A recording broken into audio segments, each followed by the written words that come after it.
Hi friends, എല്ലാവർക്കും നമസ്കാരം. Tasty വിത്ത് മൈൻഡിലേക്ക് എല്ലാവർക്കും സ്വാഗതം. അപ്പോൾ നമ്മളിന്ന് വെണ്ടയ്ക്ക കറിയാണ് ഉണ്ടാക്കാൻ പോകുന്നത്. അപ്പോൾ അതിന് വേണ്ടിയിട്ട് ഞാനൊരു 250 ഗ്രാം വെണ്ടയ്ക്ക എടുത്തിട്ടുണ്ട്. ഒരു മീൻ കറിയുടെ സ്റ്റൈലിലേക്കാണ് കേട്ടോ ഉണ്ടാക്കാൻ പോകുന്നത്. പിന്നെ വേണ്ട ഇൻഗ്രീഡിയൻറ്റ് നമുക്ക് സവോള വേണം. അപ്പോൾ ഒരു പകുതി സവോള ചെറുതായി അരിഞ്ഞു വെച്ചിട്ടുണ്ട്. പിന്നെ ഒരു 3 പച്ചമുളക്, ഒരു ചെറിയ കഷ്ണം ഇഞ്ചി പൊടിയായിട്ട് അരിഞ്ഞു വെച്ചത്, പിന്നെ നമുക്കൊരു 3 വെളുത്തുള്ളി അതും ചെറുതായിട്ട് അരിഞ്ഞു വെച്ചത്, ആവശ്യത്തിനുള്ള കറിവേപ്പില. പിന്നെ വേണ്ടത് തേങ്ങയാണ്. അപ്പോൾ ഒരു അരമുറി തേങ്ങ ഞാനിവിടെ ചിരകി എടുത്തിട്ടുണ്ട്. അതുകൂടെ നമുക്കൊന്ന് അരച്ചെടുക്കണം കേട്ടോ. അപ്പോൾ ഈ തേങ്ങയുടെ കൂടെ വേറൊന്നും ചേർക്കുന്നില്ല. പിന്നെ നമുക്ക് കുടംപുളിയാണ് വേണ്ടത്. ഇപ്പോൾ നിങ്ങൾക്ക് കുടംപുളി ഇഷ്ടമല്ല എന്നുണ്ടെങ്കിൽ വാളംപുളി ആണെങ്കിലും ചേർക്കാം, കുഴപ്പമൊന്നുമില്ല. അപ്പോൾ അതിനുവേണ്ടി ഞാനൊരു 3 കുടംപുളി എടുത്തിട്ടുണ്ട്. ഇനി ഇത് നമുക്ക് കുറച്ച് നേരം ഒന്ന് വെള്ളത്തിലിട്ട് വയ്ക്കാം. ഇനി നമ്മൾ എടുത്ത് വെച്ചിട്ടുണ്ടായിരുന്ന തേങ്ങ നന്നായിട്ടൊന്ന് അരച്ചെടുക്കാം. ആവശ്യത്തിനുള്ള വെള്ളം ഒഴിക്കുക. ഒരുപാട് വെള്ളം വേണ്ട, ശകലം വെള്ളം ഒഴിച്ചിട്ട് അരച്ചെടുക്കാം. അപ്പോൾ ഇത് നന്നായിട്ടൊന്ന് അരച്ചെടുത്തിട്ടുണ്ട്. ഇതുപോലെ നന്നായിട്ട് അരച്ചെടുക്കണം. ഇനി നമുക്കൊരു പാത്രം അടുപ്പിൽ വെച്ചിട്ട് നന്നായിട്ട് ചൂടാക്കണം. ചൂടായതിന് ശേഷം 1 ടീസ്പൂണ് എണ്ണ ഒഴിച്ചു കൊടുക്കാം. വെളിച്ചെണ്ണ തന്നെ ഒഴിക്കണം കേട്ടോ. എന്നിട്ട് നന്നായിട്ട് ഇതൊന്ന് വഴന്നെടുക്കണം വെണ്ടയ്ക്ക. അപ്പോൾ വെണ്ടയ്ക്ക വഴറ്റിയെടുത്ത് കഴിഞ്ഞാൽ മാത്രമേ ആ പശപ്പും ഒട്ടലൊക്കെ ഒന്ന് മാറി കിട്ടുള്ളൂ. അതിന് വേണ്ടിയിട്ടാണ് നമ്മൾ വെണ്ടയ്ക്ക നന്നായിട്ട് വഴറ്റിയെടുക്കുന്നത്. ഇതുപോലെ ഒരു ഗോൾഡൻ കളറായിട്ട് വരും. ആ സമയത്ത് നമുക്കിതൊന്ന് മാറ്റി വയ്ക്കാം.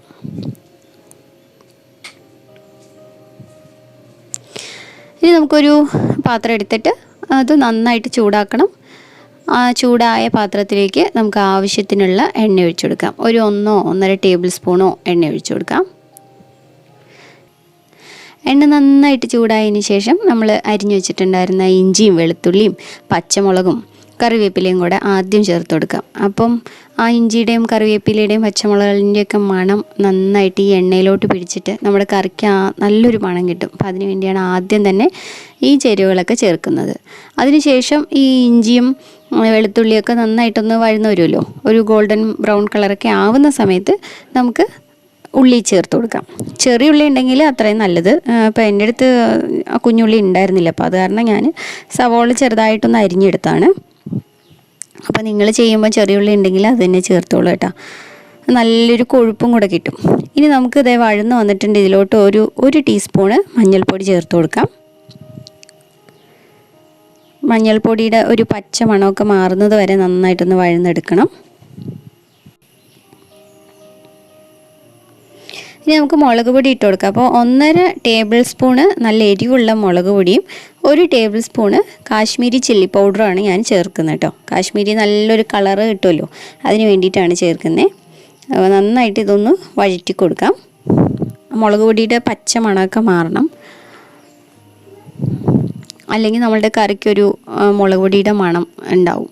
അപ്പോൾ നന്നായിട്ട് വഴന്ന ശേഷം വെണ്ടയ്ക്ക കൂടെ ചേർത്ത് കൊടുക്കാം. അതുകൂടെ നമുക്ക് ഈ പൊടികളിൽ ഇട്ടിട്ട് നന്നായിട്ടൊന്ന് വഴറ്റിയെടുക്കണം.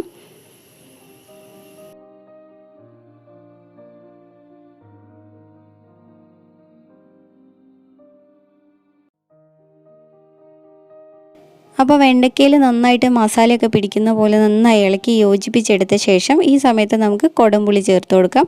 കുടംപുളിയുടെ ടേസ്റ്റ് ഇഷ്ടമില്ലാത്തവരാണെങ്കിൽ വാളംപുളി ചേർത്തിട്ട് ആവശ്യത്തിനുള്ള വെള്ളം കൂടെ ഒഴിച്ചിട്ട് നന്നായിട്ടൊന്ന് വേവിച്ചെടുക്കാം.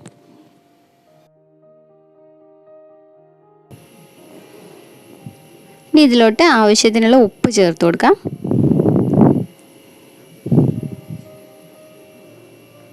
അടച്ച് വെച്ചിട്ട് വേവിച്ചെടുക്കാം. നന്നായിട്ടൊന്ന് വെന്ത് കിട്ടിയിട്ടുണ്ട്. അപ്പോൾ ഇപ്പോൾ ഞാൻ ചേർക്കുന്നത് 1 ടീസ്പൂണ് ഉലുവാപ്പൊടിയാണ് കേട്ടോ. ആ ഉലുവയും കൂടെ ചേർത്ത് കഴിയുമ്പോഴേ നമുക്ക് ആ മീനിൻ്റെ ഒരു ടേസ്റ്റ് നന്നായിട്ട് കിട്ടുള്ളൂ. പിന്നെ നമുക്ക് തേങ്ങ അരച്ചത് കൂടെ ഒഴിക്കാം. ആ ഒരു വീഡിയോ വിട്ടുപോയി. അപ്പോൾ ഞാൻ തേങ്ങ അരച്ചത് ഒഴിച്ചതിന് ശേഷം നമ്മുടെ ജാറിനകത്തുണ്ടായിരുന്ന വെള്ളം ശകലം ഉണ്ടായിരുന്നു, അപ്പോൾ ഞാനത് ഒഴിച്ചതാണിപ്പം. അപ്പോൾ തേങ്ങ കൂടെ ഒഴിച്ചതിന് ശേഷം ശകലം ഉപ്പ് എന്തെങ്കിലുമൊക്കെ നോക്കിയിട്ട് വേണമെന്നുണ്ടെങ്കിൽ അതുകൂടെ ചേർക്കാം. അപ്പോൾ അത്രയേ ഉള്ളൂ, നമുക്ക് ഈ കറി ഇപ്പോൾ റെഡിയായി.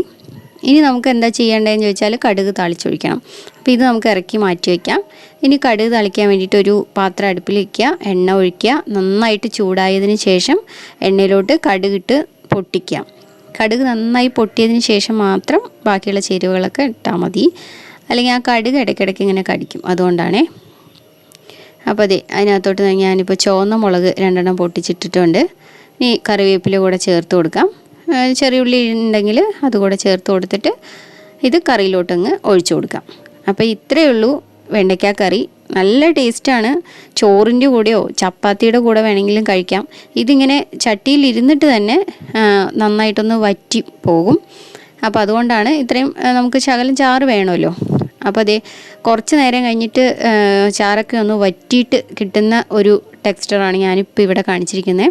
ഇതുപോലെ ഇരിക്കും. നല്ല ടേസ്റ്റാണ് കേട്ടോ. അപ്പോൾ തീർച്ചയായിട്ടും ചെയ്ത് നോക്കുക. വീഡിയോ ഇഷ്ടപ്പെട്ടിട്ടുണ്ടെങ്കിൽ ലൈക്ക് ചെയ്യാനും കമൻറ്റ് ചെയ്യാനും സബ്സ്ക്രൈബ് ചെയ്യാനൊന്നും മറക്കണ്ട. അപ്പോൾ അടുത്ത വീഡിയോയിൽ വീണ്ടും കാണാം.